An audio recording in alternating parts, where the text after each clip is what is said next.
दोस्तों कैसे हैं आप लोग। उम्मीद करते हो कि सब बढ़िया होगा। मेरा अरविंद है। दोस्तों आईटी जैम 2026 का फर्स्ट अलॉटमेंट लिस्ट आया। किसी को आईटी मिली बहुत सी बात है, नहीं मिली दोस्तों अगले राउंड में भी मिल जाए, या फिर तो जो किस्मत में होगा वो होता है दोस्तों। ठीक है।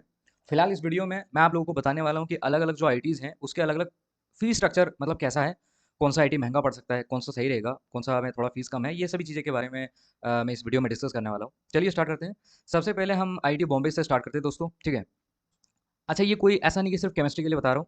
वहाँ पे जब फीस देना होता है तो जनरल फीस आती है। ठीक है, कि भाई एमएससी कोर्स के लिए वहाँ पे उसमें फिजिक्स भी हो सकता है, मैथ्स भी हो सकता है, केमिस्ट्री भी हो सकती है। ठीक है जी।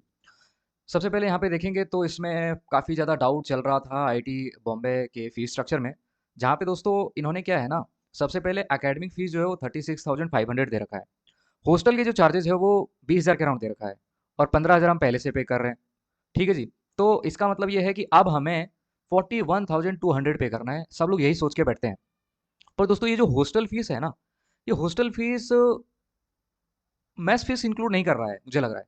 मैस फीस जो है वो 27,000 है ना। इसमें वही इलेक्ट्रिसिटी बिल, कुछ मैस के एडवांस 5,000 रुपये ऐसे कर करके है। इसलिए इसकी फीस जो है ना वो थोड़ी खिचपिच है। तो इसको मैं अभी क्या है ना थोड़ी देर के लिए होल्ड कर देता हूँ। जब मुझे और अच्छे से कंफर्म पता चलेगा तब मैं बता पाऊंगा।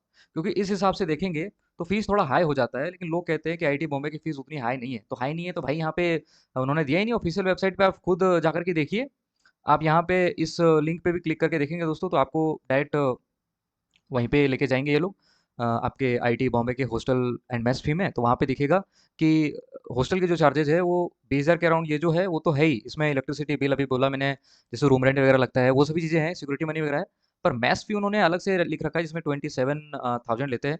तो ये थोड़ा है खिचपी, इसलिए मैं इसको छोड़ देना चाहता हूँ अभी। ठीक है। आईटी दिल्ली में 47,000 प्लस में ये 13,000। ये टोटल हॉस्टल और मेस वगैरह क्या है कि आप हॉस्टल में रुकना चाहते हो तो ये 13,000 रुपये हर किसी को देना होता है। ठीक है। और इसमें हॉस्टल और मेस है तो टोटल मिला जुला के ये 58,000 के अराउंड होता है। ठीक है। और ठीक है। बाकी एकेडमिक फीस दोस्तों वो 38,500 है, जिसमें से हम 15,000 रुपये पहले से पे कर चुके होंगे। तो उस हिसाब से इसकी जो फीस है वो पहुंचेगी 95,000 के अराउंड। ठीक है। उसके बाद आईटी रुड़की का इन्होंने बहुत बढ़िया दे रखा है। आईटी रुड़की एकदम मस्त है। क्यों? क्योंकि इन्होंने सब कुछ साफ साफ लिख रखा है कि भाई हम कितना लेंगे इस सेमेस्टर में, उस सेमेस्टर में। तो देखिए MSc first year, MSc second year, यहाँ पे first semester, second semester, first semester, second semester है ना। अगर मैं गलत नहीं हूँ तो यहाँ पे देखिए, सेमेस्टर वन में अभी 60,000 रुपये का अराउंड हो जाएगा। फिर 42,000, 43,500 और 42,000। तो मतलब ये टोटल अपना आईटी जो रुड़की है उसका फीस है, इंक्लूडिंग मैथ्स एंड बाकी सभी चीज़ें के को लेकर के। ठीक है। तो ये तो बड़ा काफ़ी काफ़ी बढ़िया हो गया, मतलब मैं ये कहना चाह रहा हूँ यार। क्यों? क्योंकि भाई सोचो, जिसको आईआईटी रुड़की मिल गया, मैं ऐसा मानता हूँ कि आईआईटी रुड़की आपको मिलता नहीं है, आईआईटी रुड़की आपको बुलाया जाता है। ठीक है। देवभूमि है भाई। वैसे तो मैं केदारनाथ गया हूँ।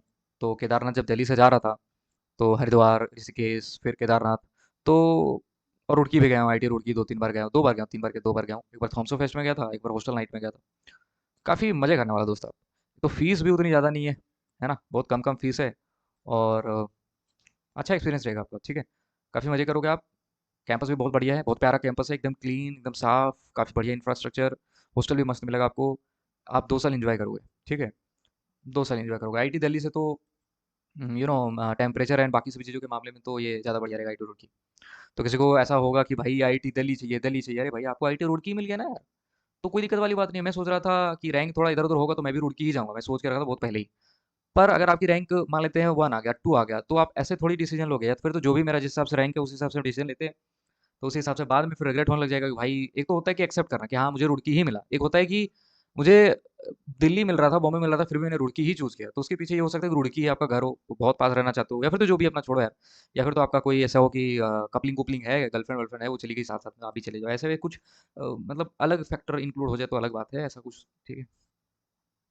उसके बाद दोस्तों हम यहाँ पे बात कर रहे हैं आईटी कानपुर की जो फीस स्ट्रक्चर है वो एमएससी के लिए। ठीक है। 2025-26 वाले सभी लेके चल रहा हूँ डेटा। अभी 26-27 वाला में भी सिमिलर ही रहेगा, कुछ बढ़ घट सकता है, उतना ज़्यादा डिफरेंस नहीं आएगा। ठीक है। तो यहाँ पे आप देखेंगे तो 61,000 रुपये के अराउंड पे करना है। इसमें सब कुछ है, हॉस्टल मेस ये वो।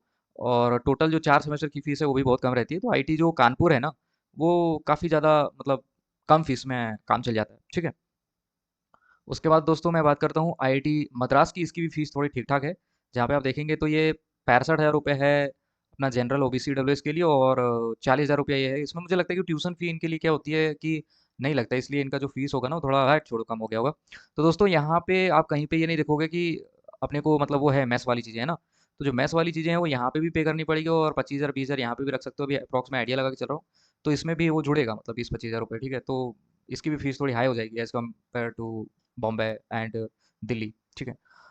और इसके बाद मैं लास्ट में यहाँ पे लेके आया हूँ आईटी गुवाहाटी का। आईटी गुवाहाटी का आप देखोगे तो इसका ऑफिशियल वेबसाइट पे 68,200 इन्होंने लिख रखा है, और ऑफिशियल वेबसाइट पे आप जाएंगे तो नीचे दिया था इन्होंने ब्रेकडाउन की कैसे क्या क्या चीज़ें ले रहे हैं लोग, ठीक है। तो ऑन एन एवरेज 1 लाख रुपए अगर मैं हाथ में रखता हूँ तो मेरा काम हो जाएगा, है कि नहीं। चाहे मैं आईटी दिल्ली जाऊँ, चाहे मद्रास जाऊँ, चाहे बॉम्बे जाऊँ, चाहे रुड़की में तो कम में ही हो जाएगा, रुड़की जाऊँ, गुवाहाटी जाऊँ, मतलब एटलीस्ट 80,000 टू 1 लाख, मतलब इतना तो अपने को चाहिए ही चाहिए, ताकि हम एक बढ़िया तरीके से वहाँ पे शिफ्ट हो सकें, अपने रूम को थोड़ा सजा सकें, थोड़ा कपड़े वपड़े ले सके, बैग वगैरह, लैब कोट, थोड़ा प्रैक्टिकल फाइल, ये सभी चीज़ों को अगर इंक्लूड करके चलेंगे ना, ट्रैवल एक्सपेंसेस, ये सभी चीज़ों को इंक्लूड करके चलेंगे दोस्तों, तो कम से कम जितनी इंस्टीट्यूट की फ़ी है उससे प्लस 10,000 तो मिनिमम लेके चलना पड़ेगा, है ना। मिनिमम 10,000, बाकी आपके ऊपर है जितना आप खर्चा कर सकते हो, तो उसकी कोई लिमिट नहीं रहेगी दोस्तों। तो यही था बस। बाकी दोस्तों अभी भी बहुत सारे आईटी है, जैसे अभी आईटी बॉम्बे का मैंने दिया, आईटी बॉम्बे थोड़ा कन्फ्यूजन इसलिए उसको मैंने होल्ड पे रखा है। फिर आईटी दिल्ली हो गया, फिर आईटी रुड़की हो गया, आईटी कानपुर हो गया, आईटी गुवाहाटी हो गया, आईटी मद्रास हो गया, इतने आईटीज़ का मैंने इस वीडियो में डिस्कस करा। आप अगर नए हो दोस्तों तो आप पर्टिकुलरली किसी आईटी को कहते हो कि भाई उसका बना दो, तो उसका भी बना दूंगा। और नेक्स्ट जो पार्ट 2 लाऊंगा उसमें मैं बाकी आईटी, जैसे आईटी अपना खड़गपुर बच गया अभी, फिर आईटी अपना मंडी बच गया, आईटी जोधपुर बच गया, आईटी एक तरह से देखा जाए तो पलक्कड़ बच गया, आईटी धनबाद बच गया, आईटी धारवाड़ बच गया, आईटी तिरुपति बच गया, आईटी भुवनेश्वर बच गया है। तो ये सभी जो आईटीज़ हैं उसके मैं पार्ट 2 में लाऊँगा वीडियो, ठीक है? बाकी आपसे ये रिक्वेस्ट करना चाहूँगा दोस्तों कि अगर आप इस चैनल पे नए हो तो प्लीज़ मुझे बताना, कोई डाउट तो नहीं है दोस्तों। और लास्ट में मैं ये कहना चाहता हूँ कि आप चाहो तो सब्सक्राइब करके भी रख सकते हो, ठीक है? और अपने दोस्तों के साथ भी शेयर कर सकते हो भाई, किसी को डाउट हो फीस स्ट्रक्चर और बाकी चीज़ों में, ठीक है? और अपने भाई को सपोर्ट कर सकते हो दोस्तों। बाकी क्या बोलूँ, बाकी तो बस यही बोलना है कि येस पार्ट 2 में लाऊँगा। और कुछ लोग बोल रहे थे कि भाई थोड़ा डिटेल वीडियो बना दो अपने एजुकेशन लोन के बारे में। तो दोस्तों एजुकेशन लोन अभी नहीं हो पाएगा, है ना। एजुकेशन लोन जो होगा वो ऑफर लेटर आने के बाद होगा। तो जब ऑफर लेटर आएगा 9 जुलाई 2026 को आने वाला है, तो अभी तकरीबन 1.5 महीने के कहीं ना कहीं टाइम है। और अभी आपको फीस कहीं और देनी भी नहीं है। अभी जो फीस देनी थी वो सिर्फ 15,000 रुपया ओबीसी, ईडब्ल्यूएस और जनरल को सीट बुकिंग देनी थी, और 7,500 रुपये SC ST और पीडब्ल्यूडी को। तो ये आपने पे कर रहा हो तो अभी आप 1.5 महीने आपकी फीस नहीं लगेगी।